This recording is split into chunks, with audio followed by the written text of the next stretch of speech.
fake friend behavior, where you're outwardly progressive. And then when the Oh my rubber God. hits the road and it's time to. All you need to know about him is that when COVID came down, he went maskless at a restaurant called the French Laundry. All right? That's all you need to know about the guy. The guy produced his own like brand of wine. All right, earlier in his career, he is the stereotype of what the right puts out there as a liberal. Okay, he's a Out the latte brunch session. liberal. Absolutely, he absolutely is. He comes from a powerful, like San Francisco, family. His dad was like a state judge. He's tied in with Pelosi and everything, and he's everything that the right hates, and he's everything that the left should hate because he's just about the elite, and he touches on all these like very superficial, like cultural issues. And meanwhile, he's like pushing more money to the insurance industry and pushing more money to the real estate industry. And he's not going to change a goddamn thing in terms of like affordable housing because, look, in San Francisco, you got all these. First of all, he's saying like, yeah, sweep the homeless people out of the way. He's saying the same thing that the local people who are in charge of that are saying.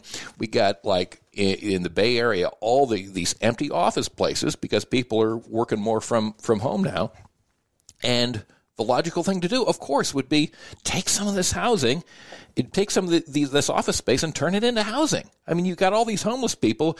Like, don't try to get the workers back in there. Get people in there to live, for God's sake. I mean, you got these things that are built out, and you got 30% occupancy rates. Do that. But no, that would drive down the prices for the people who fund his campaign, so it's never going to happen. It just it pisses me off. He pisses me off more than at least the people who are openly, who embrace evil openly. Yeah, right. Yeah, they're more insidious in a way. They totally are. Aside from predictions of doom in the 2024 election, that's our bread and butter. But yeah, like how do you guys see this? I mean, it's a weird little place that we're in because there are a bunch of people that are pretending that they might win the Republican nomination, and that's just not going to happen. Donald Trump's going to do that. There are a bunch of people, including myself, who would really, really like Biden to step aside, and I don't think that's going to happen either. Like, is this just going to be another stupid repeat of what happened the last time? it's going to be hilarious. Not hilarious for the country or for us or for people living in it. It's going to be very bad in that regard. Yeah. But it's going to be, and I don't mean to sound like one of these people that's all the time, talking about how funny Trump is, even though he is hilarious at the sort of, rehabilitating his many, many, many crimes against humanity.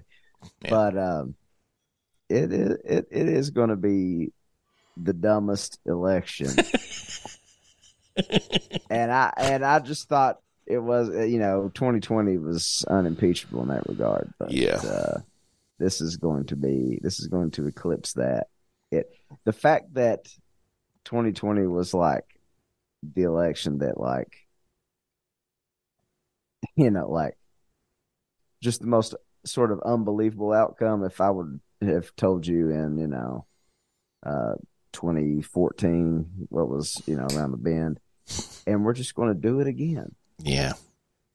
We're just going to do it again. Yeah, because I see no way that the DNC is going to, unlock the access to power, and if like something horrible happens to Biden, it's gonna be on their heads, and we know how all this on the Republican side is going to play out. So I can't envision realistically a scenario in which anything else happens, and given that, I really don't know.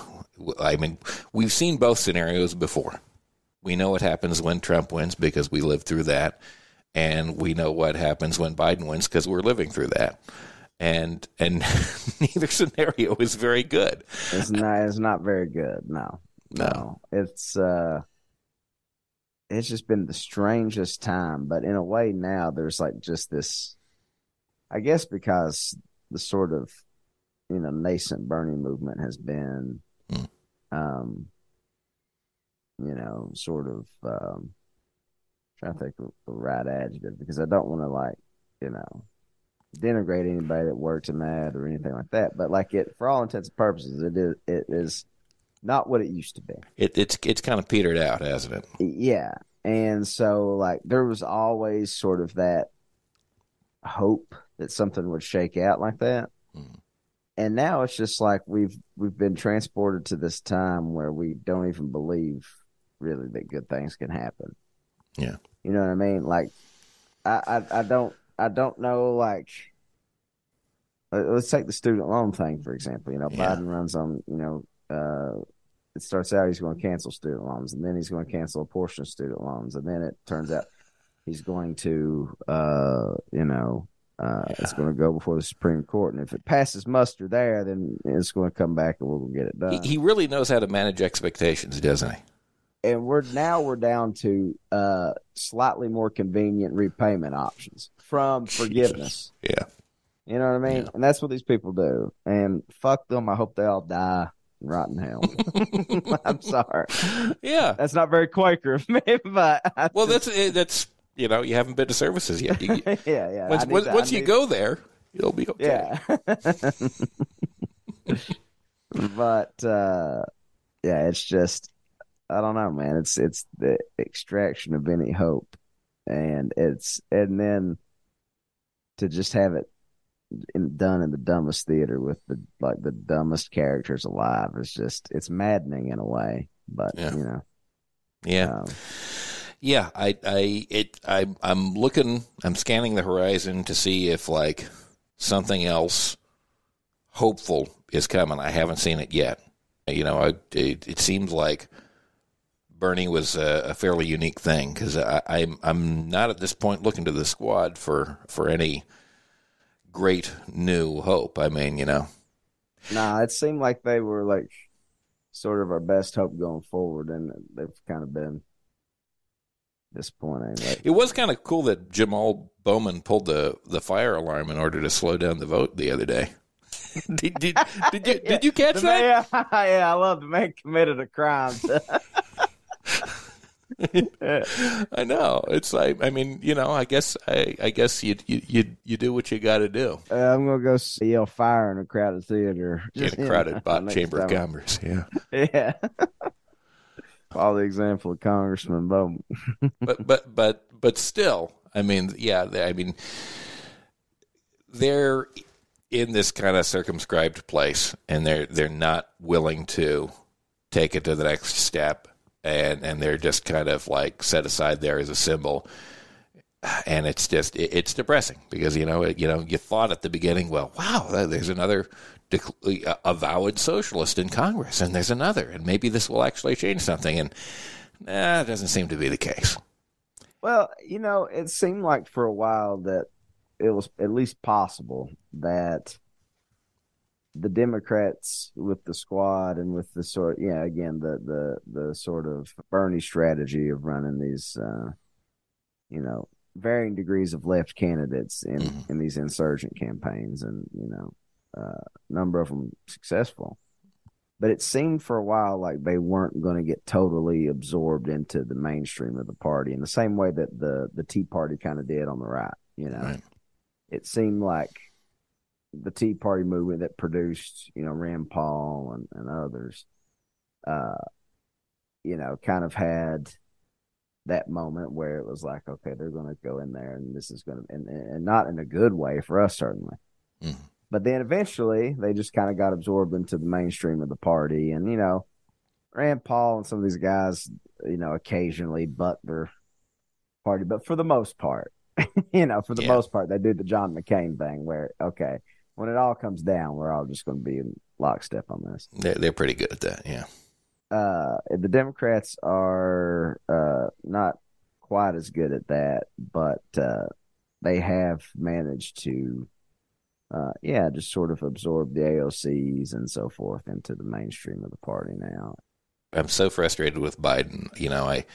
And I personally have I have a history of voting for third parties. That's one thing that my right-wing dad, bestowed positively upon me, is like, it's okay to vote for third parties. But I don't know. I truly don't know, because I don't want America to descend into fascism, but how much better is the alternative, and mightn't it just hasten the arrival of an even worse form of fascism in the long run, if you let this sort of, Weimar liberalism go for another like 4 years. I mean, I think seriously about voting for Cornel West, who's a good guy, and I just don't know. I don't know. I know you guys don't focus a lot on voting per se, but focus on actions like. Well, I've punted on the idea of anything happening in the electoral realm, at least for the near future. Yeah. But if Cornel West can threaten your chances of re-election, maybe you should fucking done something. Yeah, and they're clearly not willing to, concede in order to concede anything to shore up their left flank. They're clearly not worried about it. They're actively antipathetic to anyone on the left, getting out of hand, much more so than they are to anyone on the right. They would rather make common cause with Kevin McCarthy than make common cause with the squad, frankly. Yeah. It's just I don't know. I think I totally understand what you're saying about giving up on electoral politics. And while I'm still going to vote, and I'm still going to engage, because I don't think the field can be abandoned entirely. It seems like we got a couple of generations of work to do in terms of organizing and talking with each other about what needs to be done for the future, and building institutions that will, in the long run, create candidates that are worthwhile, because we, for right now, just don't seem to have anything in the way of a bench in terms of people that will run. I think we got to work on the local level. I think we got to work on the state level, and just work talking to each other and engage in our communities. I don't think we're there yet. I think that to put our stock in, to put our hope in the Democratic Party is just at this point is just a fool's game. I don't see any good outcome. Yeah, from that. That's part of my disappointment with Bernie, is his insistence. And I understand his position, right? I think he's concerned about this idea of descending into fascism, full blown, whatever that looks like. And I think that's valid to some degree, but I also just don't understand. He's a better man than I am, because people that were supposed to be my friends, and people that were, had done me the way that he got done in that election. I don't know. Yeah. I don't know. Yeah, it was suspect, to say the least. It was just very sad to see what happened around South Carolina in 2020. It's yeah, Joe Biden finishes sixth in Iowa or something. Yeah. It wasn't even viable. I mean, the Democrats at this point would rather fundraise than win. I mean, losing and, having that outcome. Losing bolsters their fundraising. It does. It gives them something to run on and raise money on, So they fetishize losing strictly for the purposes of fundraising. Yeah. I don't know if you saw it the other day when they had the vote to do the stopgap thing, preventing the government from shutting down. 45 days, they're going to have to do the same goddamn thing again. And then, in both the Washington Post and the New York Times, they had a picture of Chuck Schumer going like this.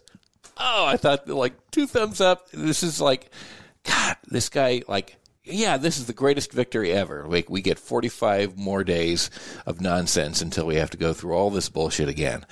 And it's just you're just, what do you